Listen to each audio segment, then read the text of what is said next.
coming. We're going to go ahead and get started.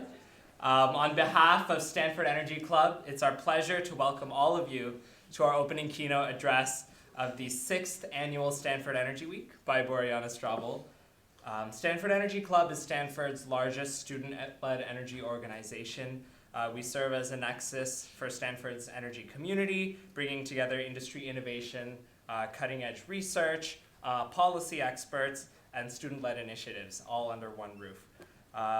Stanford Energy Week is our annual 4-day conference where we invite students, people from academia, as well as Bay Area energy professionals for a week-long of events that include panels, workshops, seminars, as well as company tours. Just this morning we had a company tour to Tesla's Fremont factory. Hopefully some students in the room attended that, heard a lot of good things about that.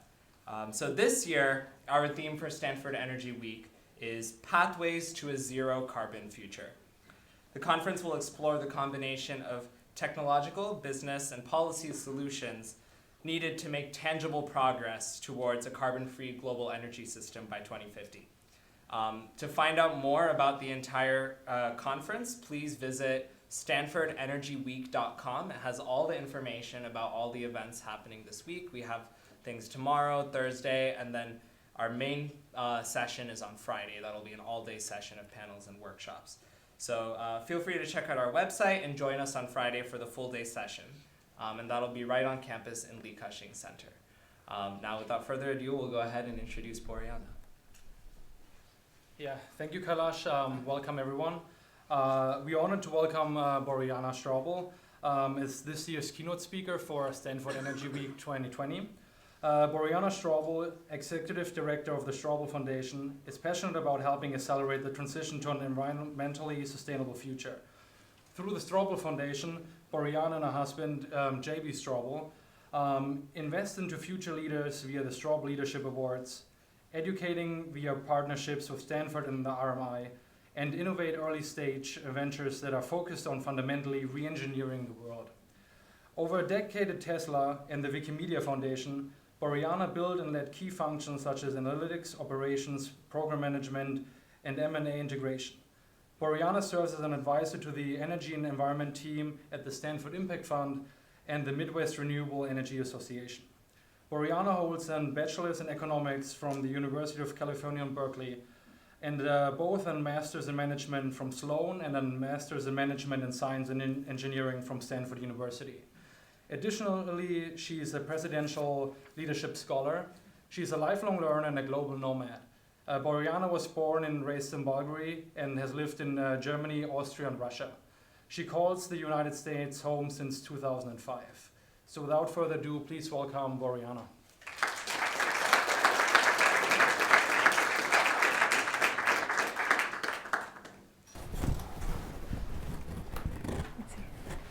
Thank you. And I just want to make sure, do you guys hear me okay? Yeah? Perfect. Thank you for this kind introduction. So welcome to the Stanford Energy Week.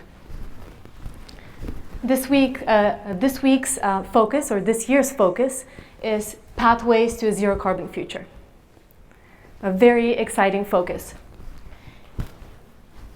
But before we dive into the presentation and why I structured it kind of the way I did, I want to tell you two things I noticed over the last few weeks. So one thing is, as I was talking to different people, I noticed that the topic of energy or reaching a zero carbon future is actually very intimidating to people. That precludes them from participating in this conversation. So they can be genius people, but they're scared because they think energy is a very technical conversation. And it can be very technical. But if we're looking to reach a zero carbon future, we need all of those people to participate in the conversation. So I am so happy to see that we have some people here today that work on law. We have some people on policy. I have some Sloan Fellows from the GSP. And I see some hoodies and t-shirts, so I know we have engineers in the audience. And I also see some investors. Welcome, everyone. I'm happy to have you here. Your work is very important. The second thing that I noticed is that there's almost like a sense of paralysis. People that really care about the environment are so overwhelmed by this that they don't know where to start. So students around campus, brilliant students, don't know what to do with their future, right? We had that conversation. So what I want to make sure we do today is use just normal words and talk about very actionable or easy things that you can do to hopefully help this in the next 5 or 10 years of your careers or even further. So just going back, I guess this is my game plan for the next hour. We'll touch upon climate today, then we'll talk about some proposed solutions out there and challenges with those, and then we'll dive into the kind of core of the presentation, which is going to be your potential role. Your role in large companies, your role as an entrepreneur, and maybe your role as a social change leader. And I know that Stanford is more about startups, where Berkeley is probably about social change. But as you heard, I did my undergrad at Berkeley. So here we go. You know everything about me now, and hopefully we can be friends. So when I applied to Stanford 15 years ago for my undergrad degree, the application asked, if you could travel in time, which historic period would you choose to live in? 4,000 years of human history. What a question.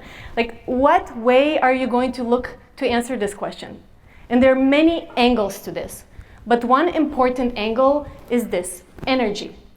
Energy has propelled us forward.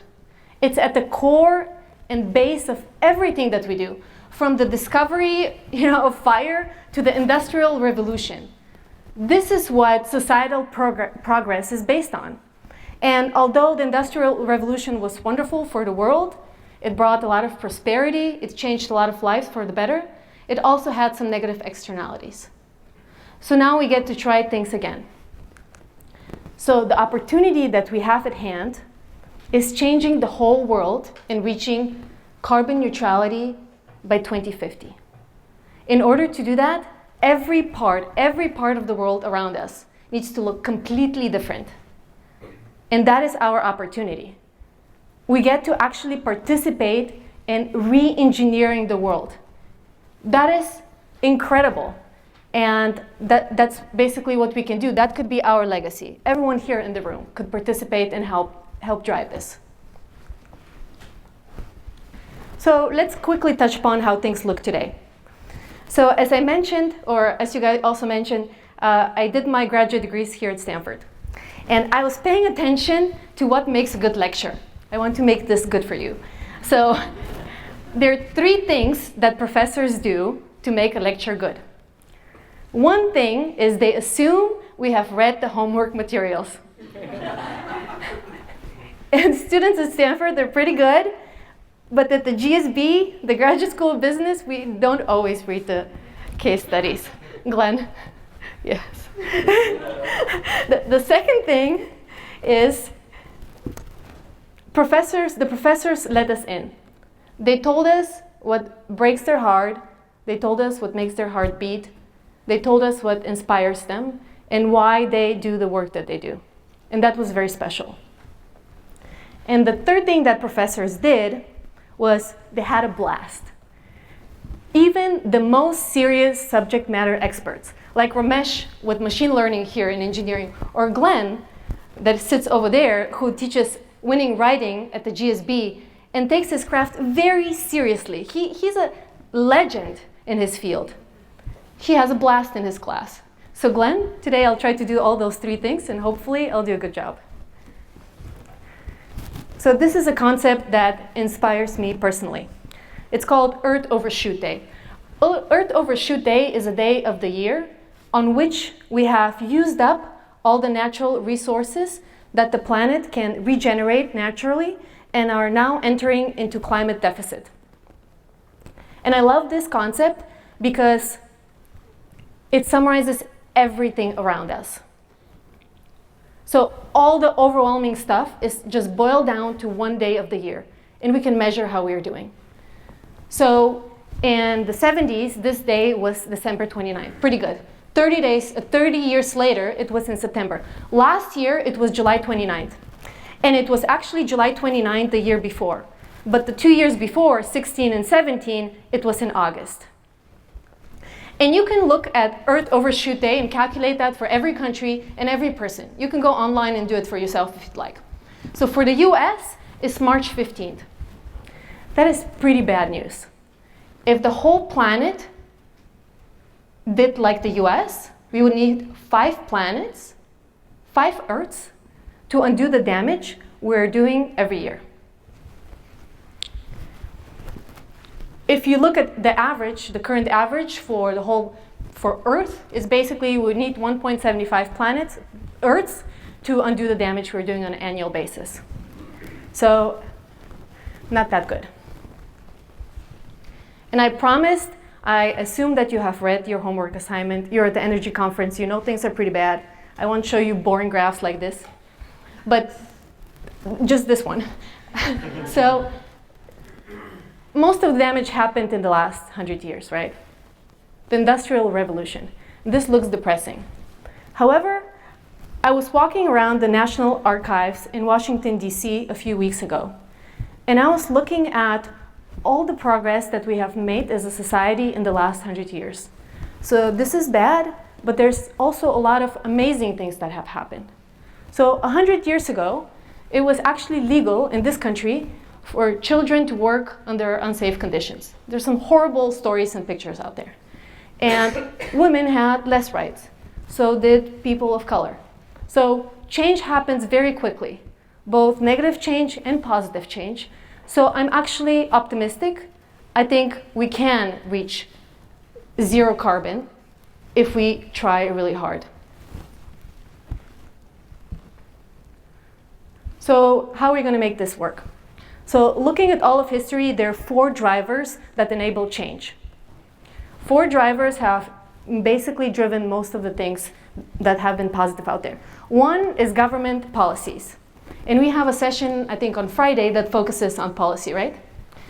The second thing is technological breakthrough at scale. So those are large companies. The third thing is market opportunity, customer demand. So those are all the startups. And the last thing are social movements. And social movements are underrated, but they could be very powerful. So today I would like to talk about 3 things. I'd like to talk about large companies, startups, and social movements, and your potential role in one of those 3. This economic transition will not happen because someone felt guilty or someone was a better person. It will happen because of the economic opportunity. $26 trillion, and that is just reducing carbon by 50% in the next decade. It's $50 million if you ask Morgan Stanley. But it actually doesn't matter what the study is. The opportunity is trillions of dollars, so it's a huge opportunity. But I'm still worried because I feel like adoption is not happening.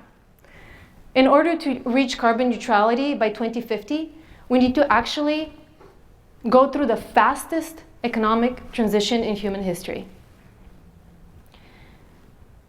I'm worried about that because it's an exponential change. And in order to do that, we will need leadership. This is where I think you can come in. So let's look at a few solutions that are out there today. There's one thing called the carbon law. The carbon law is inspired by Moore's law.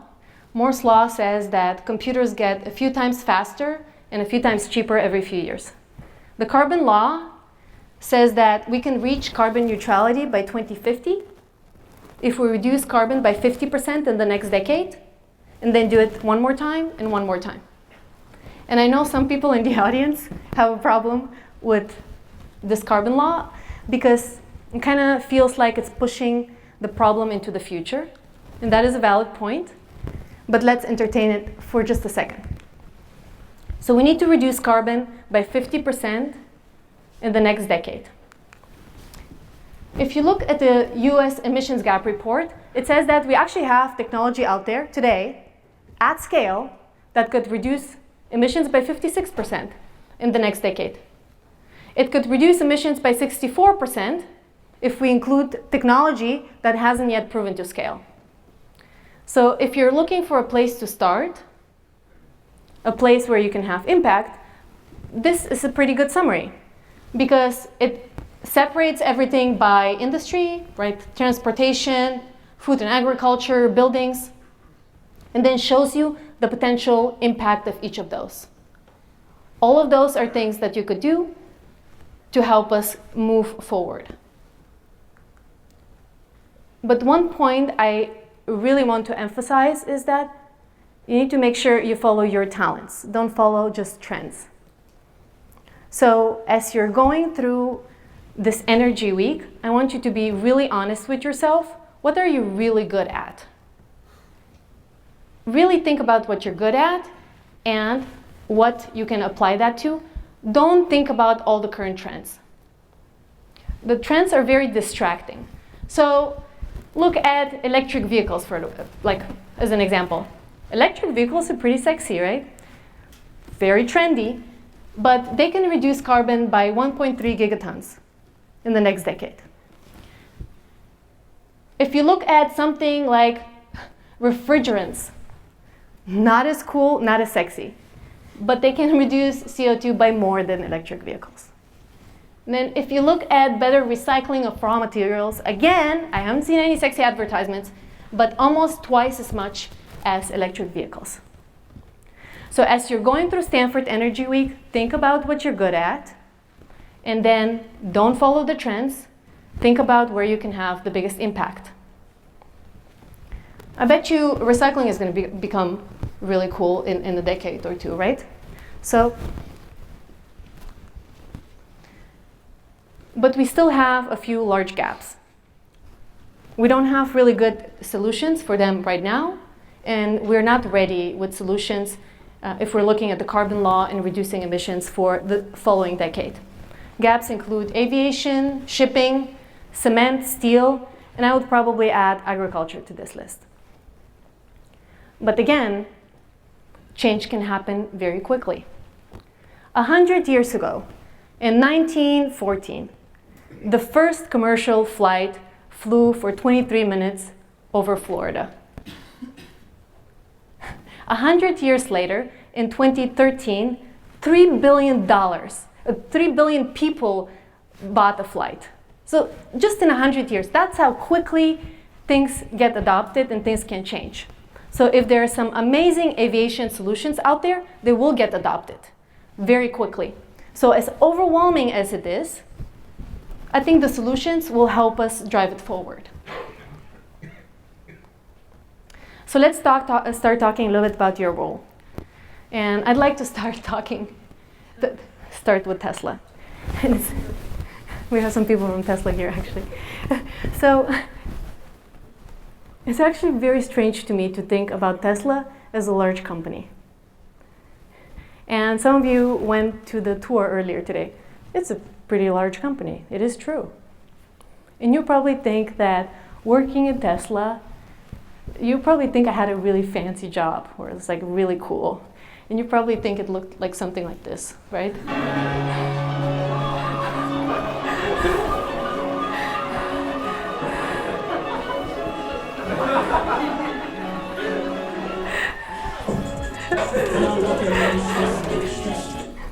No. Definitely no. And this is probably the only guy that can pull off like a Pepto-Bismol like color Tesla. Like, this is insane. When I started at Tesla on April 21st, 2011, the company had less than 700 employees. And I'll tell you about my first day at Tesla. I went downstairs and I signed some HR papers. And the office was right here in Deer Creek in Palo Alto, 10 minutes away from here. And I signed the papers and I'm walking up the stairs and I'm thinking to myself, great, now the onboarding process will start. And I'll spend a month and like meet and greets and like ramping up my work. It's going to be so boring. And I hate this part of starting a new job, right? The ramp up process is painful. And then I go up the stairs to find my desk, and I find my desk, and on my desk I see my computer, a Post-it note, and a sheet of paper. And the post-it note is the login information for my computer. And on the sheet of paper is my first assignment, and it's a crazy analysis, and it's due in 30 minutes. And I thought, thank goodness I didn't lie on my job interview.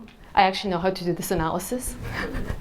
And then the second thing I thought is, this place is insane. And I remember doing the analysis fairly quickly and running, galloping, sprinting like across the building to executive assistant, her name was Ruthie, to deliver the analysis. And then I walked by, and every day after that was at the same speed. Every day. And the projects got bigger. I got to hire people and grew my teams. My systems and analytics teams saved the company hundreds of millions of dollars. And I got to work on some incredible projects.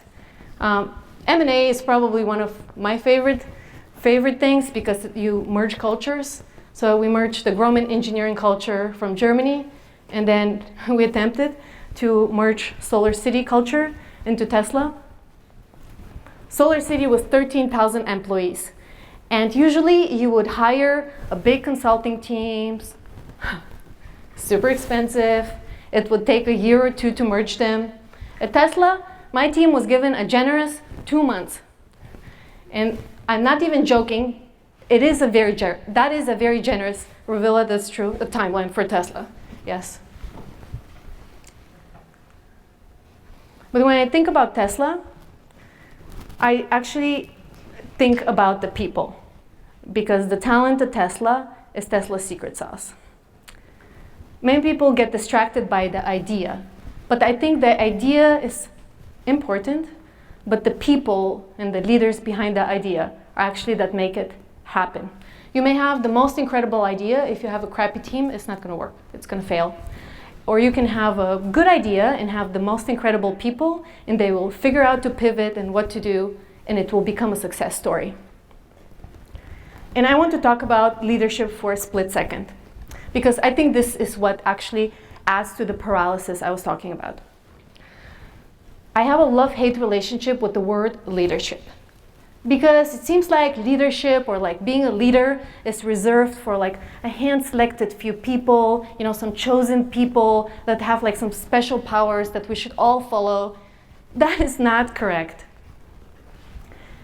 Everyone in this room can be a leader. We all have it within us. The only thing you need to do is just step into the opportunity. Own your spot. Because leadership just means doing the right thing when everyone's watching. And it means doing the right thing when no one is watching. Just means making good choices. That's what leadership is. And everyone around me at Tesla was a leader. And all of them made it happen. I think another secret was that we were very intentional about who we hired and rewarded. So very early in the company, JB came up with these 6 cultural tenets. And we looked at those and we referenced them on a daily basis. This is basically just how it happened. The first thing is we want to hire people that are competitive at everything and try to be the best at everything they do. The second thing, no fear of solving hard problems themselves. So no consultants, like insourcing. The third thing is people that are entrepreneurial, people that just get it done, people that are efficient, and finally, people that work super hard and love what they do and just have fun. And then that became the culture of the place. Culture is not, free food or like free massages or like, petting puppies at work. That is, and actually at Tesla one time they did bring in puppies, and that was pretty nice. But just one time. And anyway. Culture is just the average of the actions of all employees. So Tesla's success is just the average of the actions of everyone that worked there. That's basically what it is. And you can be part of a success story like that too. Then the other thing I think about, or most people probably think about when they think about Tesla, is innovation. And I have a love-hate relationship with that word too. I know I have a lot of opinions, but innovation means better ideas, better solutions. It's basically solutions for hard problems, or new solutions for hard problems. Why don't we just call it solutions? And innovation, when you think about innovation, you probably think about technological breakthrough, and that is super important. And I can tell you some really cool projects that I worked on at Tesla where we tried to change whole island economies to sustainable energy using solar and then storage and EVs. But when I think about innovation, I think about Peter. Seriously, I don't want to talk about this other big stuff. I think about Peter. So at some point in time, Tesla was entering a dozen of countries at the same time. And this is hard because countries have different legal requirements and different culture. So worst case scenario, you can go into a country, break the laws, not so good, or you can just go in and do something that's culturally inappropriate and look very stupid. So at Tesla, you can't look stupid too many times. Some is okay. So because Tesla doesn't hire consultants, I hired a legal intern, and his name was Peter. And I call him Pete because he was a young attorney, and I didn't want him to take himself so seriously. And Pete hated that, and I loved it. So I just call him Pete all day. So Pete had a really hard time. And the reason is that all my other employees were analysts and systems people. So the secret sauce to my teams was that we figured out a way to quantify everything we did, to motivate ourselves, frankly. So let's say Lucas in his mid-20s knew that he just automated something and would save Tesla $7.6 million in year one. And that made him feel good, and he wanted to work harder. And everyone knew their number. And I knew the cumulative number for the team. And I love that too.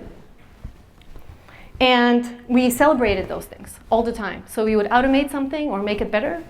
And then how we celebrate, speaking of fancy, we would bring in burritos for lunch, and we call those celebritos. Super dorky. And we basically eat celebritos at our desks, and then we go back to work. That's it. That is the glamour. That was the glamour at Tesla. And actually, it was super fun. So Peter had a hard time because he's a legal research guy. He can't quantify, his work. And he just is kind of bummed about that. And we even discussed maybe we should calculate, how much we would get sued if you didn't do the work, Pete, and but then that's kind of like a fluffy number. Anyway, 2 months into the job, Peter comes and brings me the legal summary for Spain.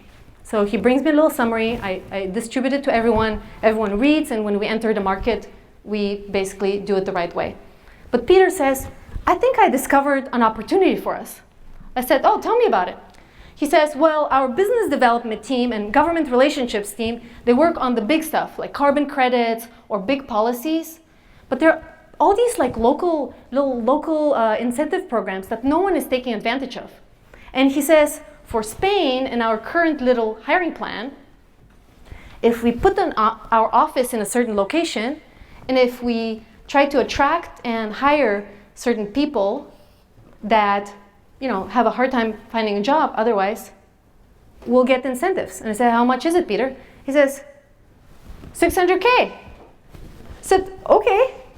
Can you go back and do that for all the countries we are currently entering? So Pete goes back and he brings it back, and it's millions of dollars. Peter, our legal intern, innovated in the job that he had and saved Tesla millions of dollars. So technical breakthroughs are important, but so are business innovation, process innovation. You can be an innovator, and you can help us reach a zero carbon future in all kinds of different ways, and they're all equally as valuable. And then the last thing I'll talk about at Tesla is purpose. And I do have a love-love relationship with that word. Purpose is a really good word. In 2015, we ran our first engagement survey at Tesla. And I remember us making fun of it. Oh God, we're a big company now. We are doing engagement surveys, bunch of like corporate BS, basically. And that is somewhat true. However, there's some value to engagement surveys because you get department-specific findings and you can help the department head manage their people. So I remember being in a meeting with powertrain manufacturing, or some powertrain production. And I'm sitting in the room delivering the results of the engagement survey for that department to the department head. And I'm reading through what people wrote. And then one production associate said, I feel like my work at Tesla is giving me purpose. He said, I feel like my life finally matters. And I got emotional about that. And I just trying to keep it together. I look around the room and all these other senior executives are also like barely holding it together. We all got emotional because the truth was we all felt like that production associate. Our work at Tesla gave us purpose. We felt like our life mattered because of the work we were doing. So Energy Week is going to give you that. It's going to give you purpose. And no matter where you come from or where you're going or how rich or poor you are, it doesn't matter. At some point in your life, you'll have that feeling and you'll wonder what your purpose is. So take this opportunity this week, find something that's going to give you purpose, and don't do it for the world, just do it for yourself. And it's going to make you feel amazing. And don't worry about the money, because if you're doing something that you're really good at, the money will come. And I thought things will get a little heavy around this part of the presentation, so I put this picture here. This is the Model X reveal, and this is my family. And I put this up because this is the one time at Tesla where I bossed Elon around. And this is what happened. I got out of the vehicle with my son, Indy, and his squishy toy. That's me. And for some reason, when you're holding a child, you kind of feel like a badass. So I was like, looked around and said, Elon, get the stroller. And I heard it, and it did not sound right. But he got the stroller. There's no point to this story other than its entertainment value. Anyway, electric vehicles are just part of the puzzle. I was looking at this UN emissions gap report, and they showed multi-purpose goods versus single-purpose goods. And the point they're making is that you're saving a lot of energy and you're saving a lot of materials. Let me see, do I have my phone here? Anyway, that's an interesting point. Although we all have devices that have some functionality in them that makes no sense, right? In fact, it's annoying. My brother over there has a fancy car that has massage functionality on his driver's seat. Every time I see that, I'm like, how relaxed do you want to be driving down the highway? Seriously. So this is an interesting point, but I think what's more interesting is how much more damage are we doing because of our iPhones, right? Because we have become digital beings. There are two parts of us. One part is the work that we're going to do and the wonderful impact we'll have. The other part is what we consume. Equally important. And we have, I think, a session on Friday that's about data and decarbonization. But how about consumption and decarbonization? How much more damage have we done because we have our iPhone? Is someone going to calculate that? It's a multi-purpose good that helps us do damage faster. So much more damage. I could, like, in front of you, pull up my iPhone and buy a bunch of garbage on Amazon that I never needed. And I have a real problem with that. Because my world is basically ruled by Amazon and Google. But why do they not include the environment in their algorithm? And I know my world is not the same as the world of people in different parts of the world, right? This is just kind of my everyday. The reason it's not included is because they're maximizing shareholder value. They're maximizing shareholder value. That's the zeitgeist of the 60s and 70s. Milton Friedman. We're in 2020, and our generation's zeitgeist is summarized by Milton Friedman? I don't think so. And what's even more concerning to me is that 96% of startups that are unicorns are digital, but just 1 of 7 have a climate target. So not just these giant companies, new companies are continuing the same. And I think that they need to include the environment, because I think the companies of the future will only be companies that include the environment. Let's talk about Amazon for one more second, because this drives me crazy. Amazon has 100 million Prime customers. That was the number they released in 2017. 82% of US households have a Prime membership. They sold $9.2 billion worth of stuff on Cyber Monday. The company is so powerful, it created the second day called Amazon Prime Day and sold $7.2 billion worth of stuff.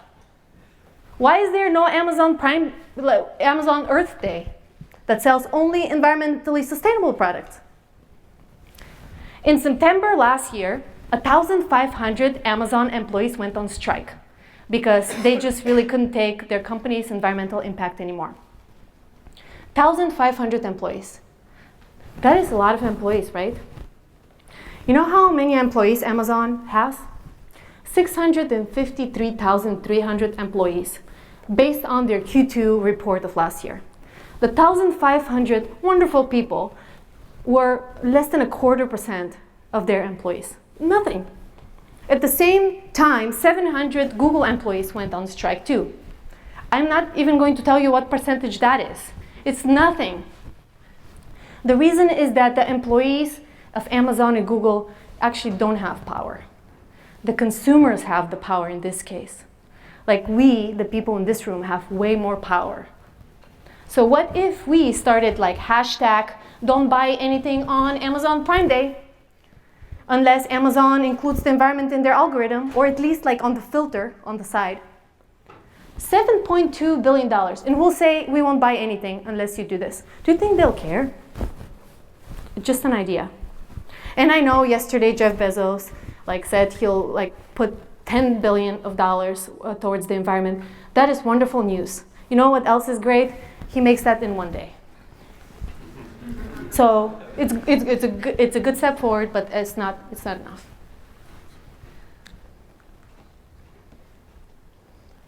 So enough about big companies, both good ways and ways that they need to improve.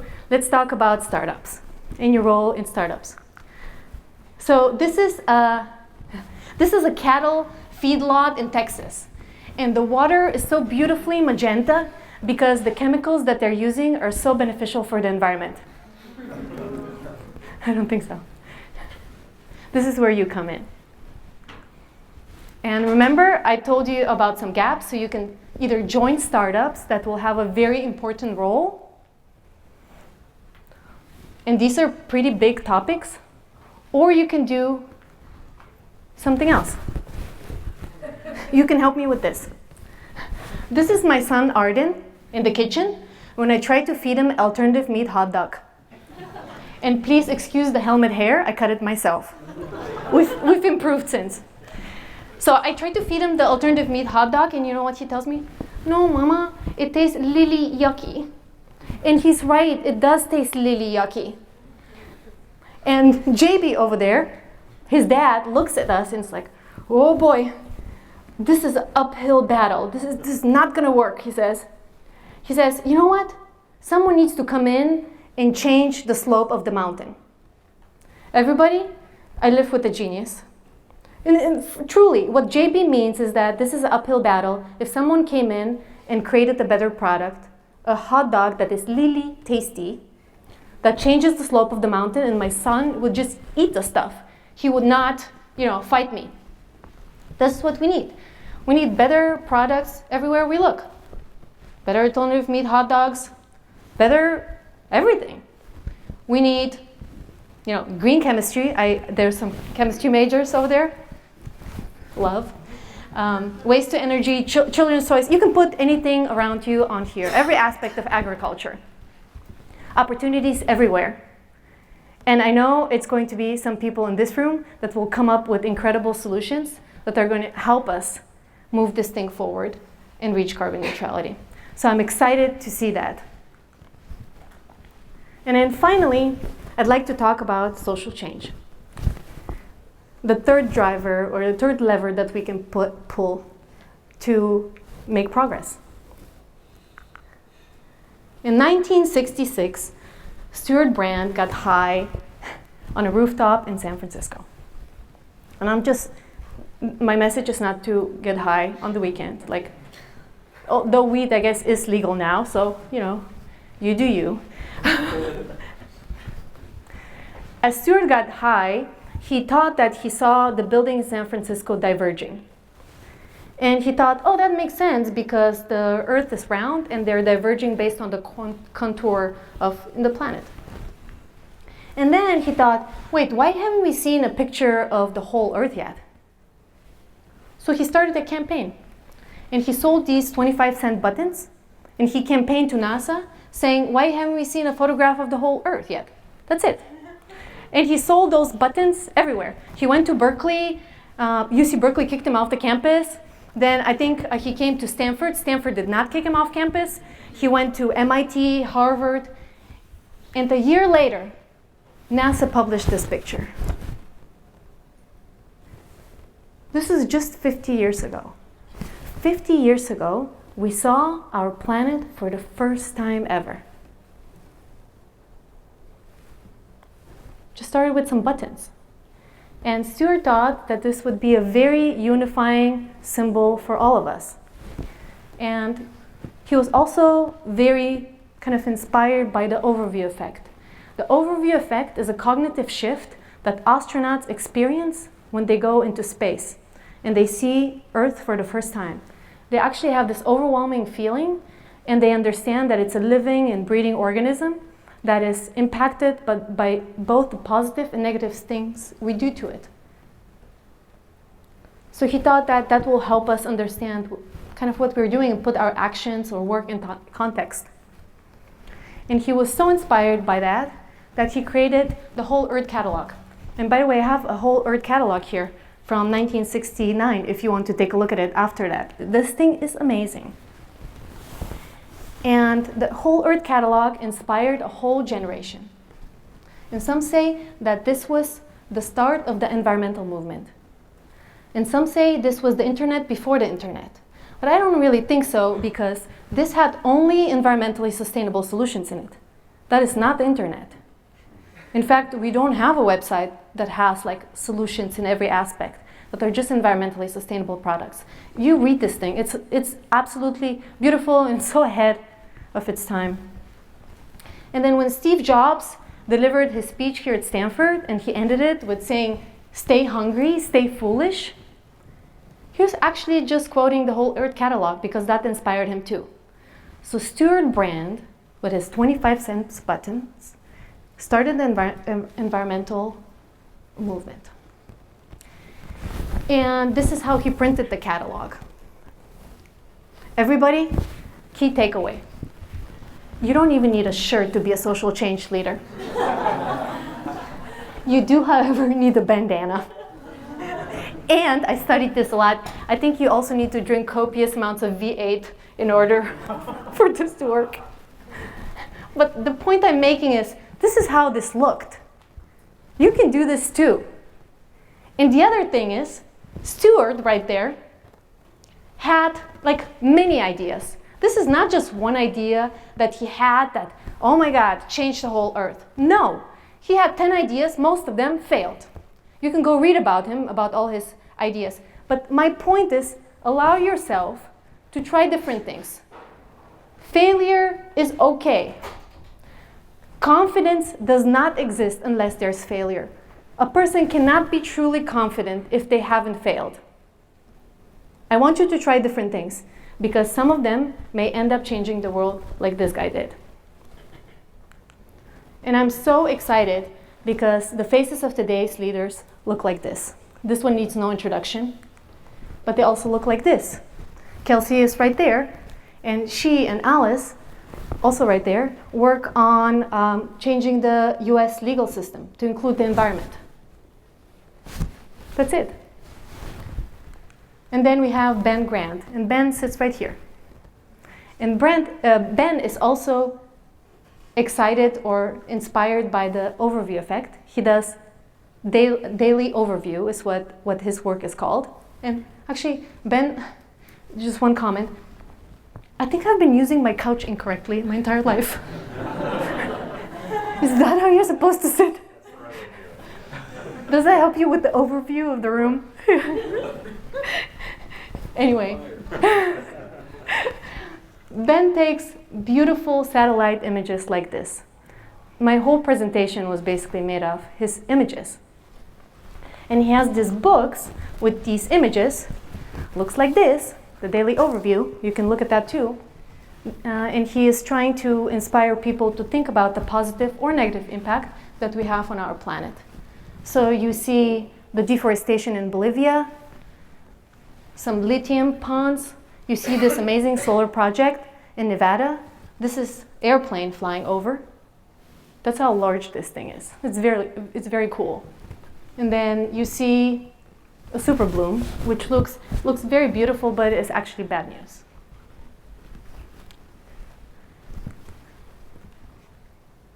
So what is your role in history going to be? I want you to go around this week, go to the different workshops, and really think about what you're going to do. Because the opportunity is there for you, it's available. I want you to think about 3 things. 1, find your superpower. What are your personal talents? Really be honest with yourself, and then go apply that in a large company. So like, go build the next Tesla. Or then 2, be a practical entrepreneur. Look around us, and then if you see some problem, small but hard problem, fix that. Help me feed my child. Or 3, change history through social leadership. And either strike, like Stewart, or inspire, like Ben. Whatever your style is, whatever you want to do, give it a shot, if that's what you want to do, because that's another way you can help us reach zero carbon.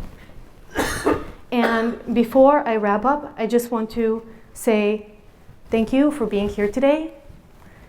And thank you for thinking about this, because I know that it's going to be you and our friends and colleagues out there that are actually going to make this happen. We are going to be the people that will drive the change and help make some impact and make history. So thank you very much for being here today.